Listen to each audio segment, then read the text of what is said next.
Thai land کے ساحل پر آباد پتایا city بلند و بالا ہوٹلوں، شاپنگ مالز، طرح طرح کے پکوانوں سے بھرے ریسٹورنٹس، کلبز، غیر ملکی سیاحوں کے ہجوم اور خوبصورت ساحلوں کے لیے شہرت رکھتا ہے۔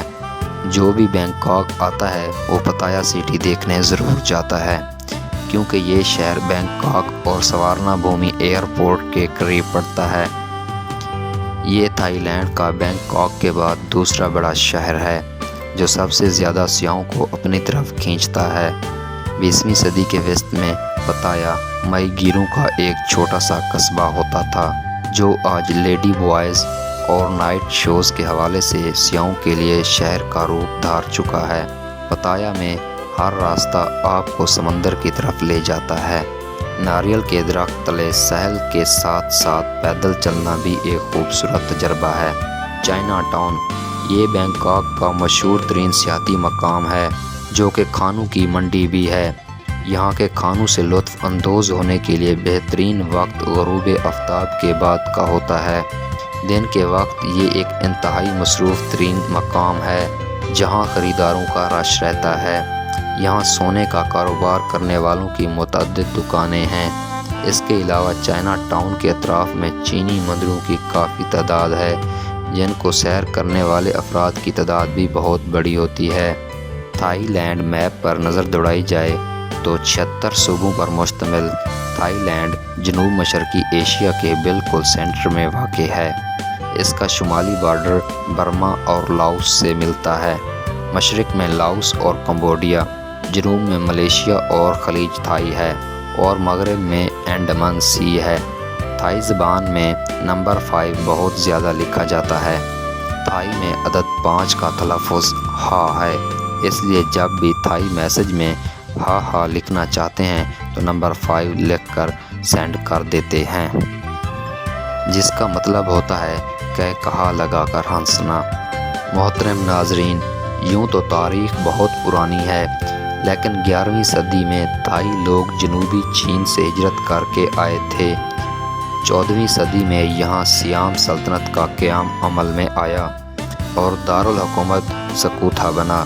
سیام سلطنت 18ویں صدی تک قائم رہی۔ دوستو، اگر اس ملک کی آبادی کی بات کی جائے تو اس کی کل آبادی لگ بھگ 7 کروڑ ہے۔ اس کا سب سے بڑا مذہب بدھ مت ہے، جو ملکی آبادی کا 94% ہے۔ یہاں اسلام 5% ہے۔ 1% مسیحیت کے ماننے والے بھی ہیں۔ اس کے رقبے کا آپ کو بتاتا چلوں، 5,13,120 مربع کلومیٹر کے ساتھ یہ دنیا کا 50واں بڑا ملک ہے۔ ملک کی 52% آبادی شہروں اور 48% آبادی دیہات میں رہتی ہے۔ ملکی آبادی کے حساب سے 1000 افراد کے لیے 1 ڈاکٹر اور 2 بیڈ دستیاب ہیں، اور ملک میں 5 لاکھ کے قریب ایڈز کے مریض بھی ہیں۔ تھائی لینڈ کا انٹرنیشنل ڈائلنگ کوڈ +66 ہے۔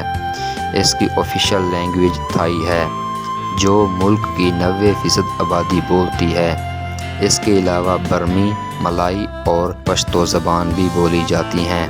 اس کی کرنسی تھائی بات ہے، جو پاکستانی 8.5 روپوں اور انڈین 2.5 روپوں کے برابر ہے۔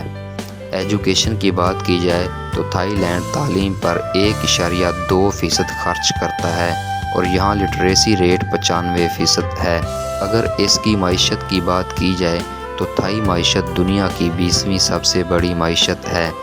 اس کی معیشت میں سب سے بڑا عمل دخل سیاحت اور جسم فروشی کا ہے۔ 90 کی دہائی میں یہ صنعتی ملک بن گیا تھا۔ آج یہ اہم برآمد کنندہ ہے، جس میں الیکٹرانکس، گاڑیوں کے پارٹس اور گارمنٹس شامل ہیں۔ اس کا سالانہ GDP $507 ملین ہے اور فی کس آمدنی $10,000 ہے۔ موجودہ تھائی بادشاہ 2016 میں اپنے والد کی وفات کے بعد تھائی لینڈ کے آئینی بادشاہ بنے تھے۔ بادشاہ سلامت کو خبروں میں رہنے کا بہت شوق ہے۔ اپنی ذاتی سیکورٹی گارڈ کو شاہی ملکہ کا درجہ دیا، اور وہ اب تمام شاہی اعزازات کے ساتھ شاہی خاندان کا حصہ ہے۔ سیکورٹی گارڈ سے شادی کرنے سے پہلے بادشاہ سلامت ایک نرس پر مہربان نظر آتے تھے، جسے انہوں نے نرس سے آرمی آفیسر بنا دیا تھا۔ دوستو یاد رہے تھائی لینڈ سرجری کے حوالے سے بہت آگے نکل چکا ہے، کیونکہ یہاں خسروں کی بھرمار ہے، یہاں تک کہ ان کا باکسنگ چیمپئن بھی ایک خسرہ ہے۔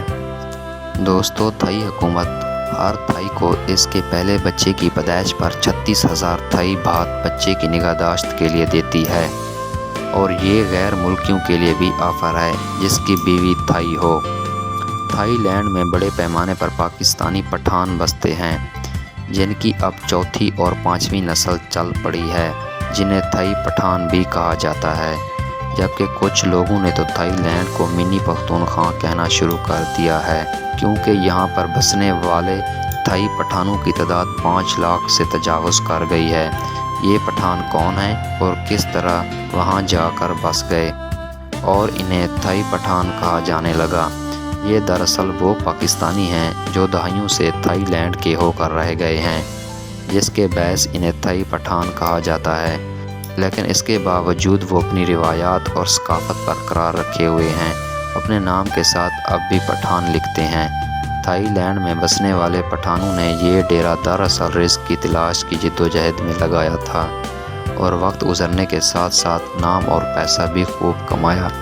ان کی اگلی نسلیں اپنی آبائی زبانیں تو بھول گئی ہیں، لیکن روایات آج بھی ان کے خون میں کسی طوفان کی طرح دوڑتی ہیں، جنہیں وہ سینے سے لگائے بیٹھے ہیں۔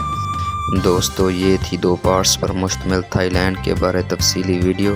ہمارے چینل کو سبسکرائب اور ویڈیو کو لائک کرنا مت بھولیں۔